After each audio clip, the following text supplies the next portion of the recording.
সরকার নির্দেশ তোয়াক্কা না করে ও বাজারে কৃত্রিম সংকট তৈরি করে বেশি দামে সয়াবিন তেল বিক্রি করছে মিল মালিকরা। এক্ষেত্রে বাণিজ্য উপদেষ্টার হুঁশিয়ারিও আমলে নেয়নি তারা। এর ফলে পাইকারি ও খুচরা বিক্রেতারা পড়ছেন বিপাকে। এছাড়াও বাড়তি দামে বিক্রি হচ্ছে পেঁয়াজ। বাজারে শীতকালীন সবজি সরবরাহ বাড়লেও প্রত্যাশিত মাত্রায় কমেনি দাম। আলোয়ান খানের রিপোর্টে এরই বিস্তারিত।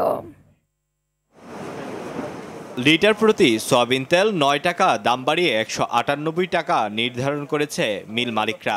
ভোক্তা অধিদপ্তর থেকে বলা হচ্ছে সরকারের পক্ষ থেকে কোনো প্রকার দাম বাড়ানো হয়নি।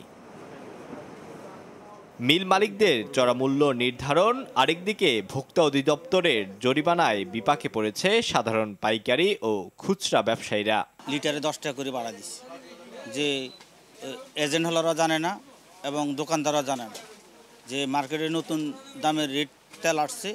এটা খালি কোম্পানি জানে আর ডিলাররা জানে। কোম্পানিরা যে রেট আমাদেরকে বাজারে তেল দেয় তার থেকে ২০ টাকা কমে লিটারে কিনছে তেল। এটা হলো আপনার কোম্পানির একটা চালাকি, ছোটখাটো ব্যবসায়ীদেরকে হয়রানি করার মতো কমের একটা পলিসি করছে। এর ফলে অস্থিতিশীল হয়ে উঠেছে সয়াবিন তেলের বাজার। মিল মালিকদের হঠাৎ দাম বৃদ্ধির কারণে ভোক্তা ও সাধারণ ক্রেতাদের মাঝে দূরত্ব তৈরি হয়েছে। ভোক্তারা বলছেন এই দূরত্ব কমিয়ে আনতে পারে সরকারের কঠোর পদক্ষেপ। আগে আসলে ৯২২ টাকা রেট, আমাদের কিনা পড়ছে ৯০০ টাকা, ৯০৫ টাকা।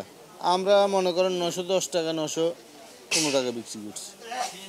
এখন যে তেলটা গায়ে রেটে আমরা কিনিও পাই না, এখন নতুন রেটে মাল আনি কীভাবে বিক্রি করব? ক্রেতা তো নিবেড়ে চায় না, আরও উল্টা আজেবাজে কথা বলে। অন্যদিকে শীতের সবজি আসতে শুরু করেছে।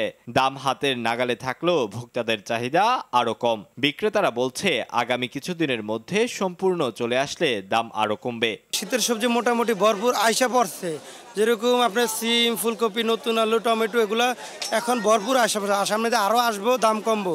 নতুন পেঁয়াজ আসতে শুরু করায় দাম কমেছে কিছুটা। ফার্মের মুরগির ডিম বিক্রি হচ্ছে ১১৫ থেকে ১২০ টাকা ডজনে। প্রতি কেজি ব্রয়লার মুরগি বিক্রি হচ্ছে ১৬০ টাকা দরে।